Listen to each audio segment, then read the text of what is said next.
UPSC द्वारा सितंबर 2023 के प्रश्न पत्र पर आधारित 25 एमसीक्यू का ये पहला पार्ट है।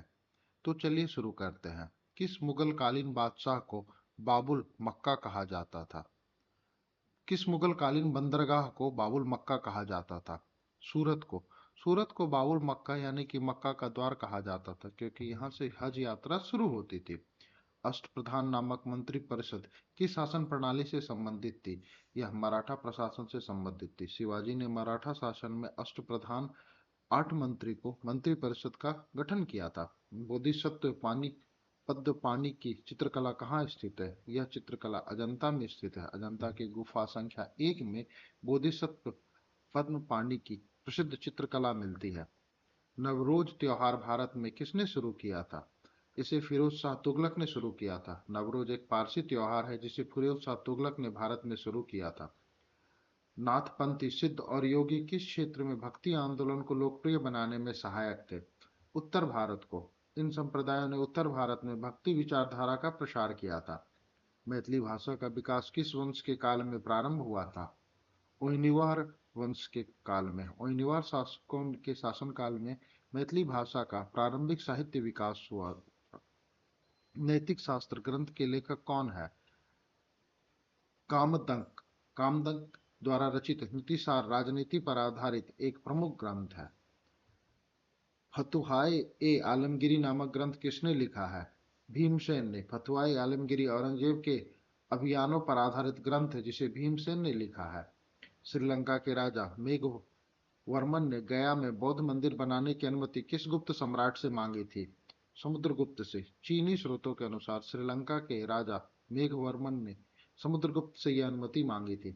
विक्रमशिला विश्वविद्यालय किस जिले में स्थित था? यह बांका जिला में स्थित था। यह विश्वविद्यालय पाल वंश के राजा धर्मपाल द्वारा स्थापित किया गया था और वर्तमान में बांका जिला में स्थित है। वर्नाकुलर प्रेस एक्ट किस गवर्नर जनरल द्वारा लागू किया गया था? यह लॉर्ड लिटन द्वारा लागू किया गया था सन 1878 में, और जिसे कि गैगिंग एक्ट कहा गया था। बाद में इसे लॉर्ड रिपन ने निरस्त कर दिया था। भारत छोड़ो आंदोलन की घोषणा किस सम्मेलन में हुई थी?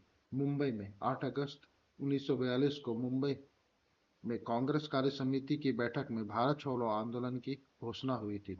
सुजनी बिहार की कौन सी पारंपरिक कला है? कढ़ाई कला। सुजनी बिहार की पारंपरिक कढ़ाई शैली है जो कपड़े की पर रंगीन धागों से बनाई जाती है। गंडक नदी का अन्य नाम क्या है? नारायणी। नेपाल में इसे नारायणी कहा जाता है, जबकि भारत में गंडक नदी के नाम से जानी जाती है। बिहार में सोने की खान कहाँ पाई जाती है? जमुई में। जमुई जिले में भारत की कुछ प्रमुख स्वर्ण धातु खदानें स्थित हैं। त्रिवेणी नहर किस नदी पर बनाई गई है? गंडक नदी पर। त्रिवेणी नहर बिहार में सिंचाई परियोजना का हिस्सा है जो गंडक नदी पर बनाई गई है। विक्रमशिला विश्वविद्यालय में किस बौद्ध संप्रदाय का विकास हुआ? वज्रयान। विक्रमशिला में वज्रयान संप्रदाय की शिक्षा दी जाती थी जो तंत्र पर आधारित बौद्ध परंपरा है। गंगा डॉल्फिन को आईयूसीएन की किस श्रेणी में रखा गया है? ये संकटग्रस्त है। गंगा डॉल्फिन को आईयूसीएन के द्वारा संकटग्रस्त श्रेणी में सूचीबद्ध किया गया है। इसे भारत का राष्ट्रीय जलीय प्राणी घोषित किया गया है। किस गवर्नर जनरल के समय 1912 में बिहार को बंगाल से अलग किया गया था? Lord Hardinge. 1912 में लॉर्ड हार्डिंग के शासनकाल में बिहार और उड़ीसा को बंगाल से अलग किया गया है। किस गुप्त शासक ने समुद्र मार्ग से दक्षिण भारत में सैन्य अभियान चलाया था? समुद्रगुप्त ने। बिहार के किस राष्ट्रीय उद्यान को टाइगर रिजर्व घोषित किया गया है? वाल्मीकि राष्ट्रीय उद्यान को। चारक किस क्षेत्र से संबंधित है? चिकित्सा से। चरक किस क्षेत्र से संबंधित है? चिकित्सा से। बौद्ध धर्म के बिहार स्तूप और चैत्य किससे संबंधित है? बौद्ध धर्म से। सभी निर्माण बौद्ध धर्म की भिक्षु जीवन प्रणाली और स्मारक संस्कृति से जुड़े हुए हैं। 4 राजा 4 दिशा की नीति किस भारतीय सम्राट से जुड़ी हुई थी? समुद्रगुप्त से।